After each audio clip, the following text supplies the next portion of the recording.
So this is chronicling a total noob's attempts at downhill mountain biking for the tail end of a season when he decided to try it out.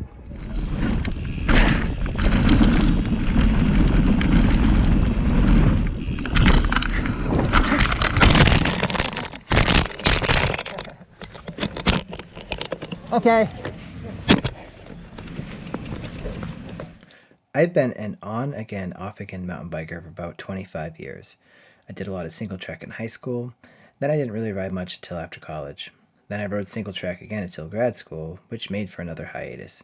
Then I began work as a teacher, bought a house, and rode some fun local trails, but never made much effort beyond that.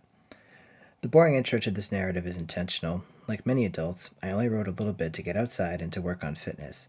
Biking had become functional for me. It was merely a change of pace from training indoors or simply trail running. But when I was a kid, a bike meant freedom to explore, to meet with your friends, and of course, to jump your BMX off janky plywood ramps ready to send you to the hospital. How would I return to a similar state of two-wheeled joy? During the summer of 2020, a physical therapist told me biking would help with a bone fragment that had developed behind my knee. Thanks to the pandemic, surgery would be a long way off, and, with my knee howling all the time, I couldn't spend the summer hiking and training in martial arts the way I usually do. So I dusted off my 10-year-old Trek 4300 and started pedaling and pedaling and pedaling. I quickly found that the exercise really helped my knee, and that I really missed riding. I started on the road, but it wasn't long before I felt good enough, and got bored enough, sorry roadies, to tackle trails again. Being older, but perhaps less wise, I began riding harder and testing myself more and more.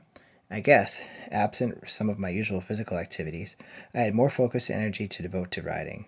As my therapy and riding improved, so did my balance and confidence. It was time for a new challenge.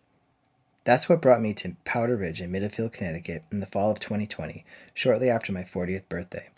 Bringing my new steed down from the bed of my truck, a Wyatt Maverick fat bike bought mainly to enjoy the wilderness, I finally decided to try downhill mountain biking. Pulling into the lot, I quickly felt out of my element. There were so many riders decked out with the latest gear, standing astride muddy enduro bikes. I knew I would need to start slow. Even the lift ride scared me. I haven't skied in more than 20 years, and I forgot how unnerving dangling up so high can be, especially without snow to blot out all the rocks. My first run.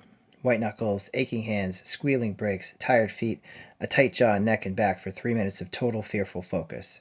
When I made it down to the lift line without dying, the adrenaline was flowing freely through my system. I felt like my rigid rig and I had really conquered something. Taking a break to watch other riders rip down the hill, blasting through chunder, catching air with ease, showed me just how slow I was that day. But it didn't matter. I was hooked. I bought a second bike for parks and fast trails, a Yeti SB140, and I was back at it every weekend for the rest of the season. Mountain biking opened up to me after my first park day like never before.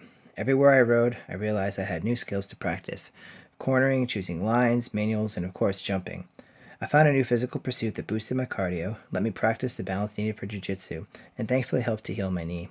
I am so glad I invested in mountain biking as a sport, like so many other people in 2020, and I am thankful to have found such a fun way to share my experience with others. Thanks for watching.